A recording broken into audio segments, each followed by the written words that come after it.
Meeple BR has a title that I need for my collection, and I want to tell you about it. Paper Dungeons Sidequest Expansion. This is good for 1 to 8 players, ages 14 and up, and should take you about 30 to 45 minutes to play. In the first expansion of Paper Dungeons, every player will continue to search for glory and power in new and more dangerous dungeons. Deadliest traps, lieutenants, strong bosses will be present in the new adventures. Side quests will motivate even more divergent paths, and new, powerful artifacts will help your group to defeat all perils and monsters. This expansion brings new elements to enhance the difficulty of the game, using a new dungeon sheet, presenting new and harder challenges as well. Are you ready to be the most glorious group once again? Well, I've been having a lot of fun with Paper Dungeons, so when I saw that they were coming out with an expansion that I was already hoping for, it got me very, very excited. This has either just hit the market or is just about to, not sure which, but I definitely want to tell you about this sequel to a hit game back from 2020, Paper Dungeons. So yeah, it says that it has new classes that are involved in the game, so you're going to be able to choose from a barbarian that has a berserker rage ability, a sorcerer that can summon creatures for you, very cool, huh?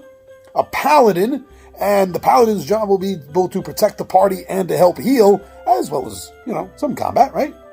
And then lastly for this is the bard, which will be able to inspire the party, as well as trick the enemies a bit.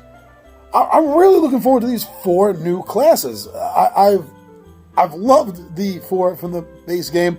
I think I've figured out every little trick in using them, even though I'm not quite finished the story campaign yet. I'm still looking forward to this changeover. So again, just like the base game, the core game, this is both a solo game or it can be played multiplayer as a competitive style game.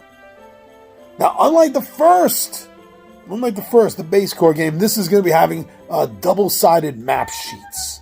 Okay, I think that's great. I didn't really think about it too much with the first game, but yeah, it is kind of a waste to have the backside of that map page just blank, right? So they took care of it this time. And it's going to be differently themed, the front and the back. So you will have 2 different options this time of, doing your base core dungeon build, as you're going to be needing to add things on with the monsters that come with this. And it tells you how to build the dungeon, right?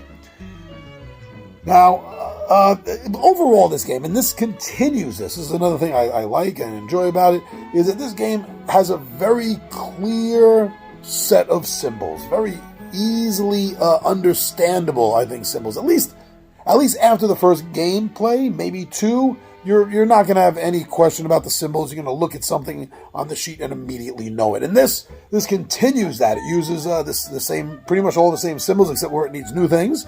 And so therefore you'll be able to pick up on it. If you're able to pick up on it so fast in the first game, you will on this one. Both games, this like its predecessor, have some really great thematically inspiring art. Kind of helps make you mentally feel like you're in the environment, like being pulled into the game a little bit. Now, overall, I do think that much like the core base game, this too will eventually be seen as a great gateway game. This is the kind of game that is not overly complicated, very simple rules.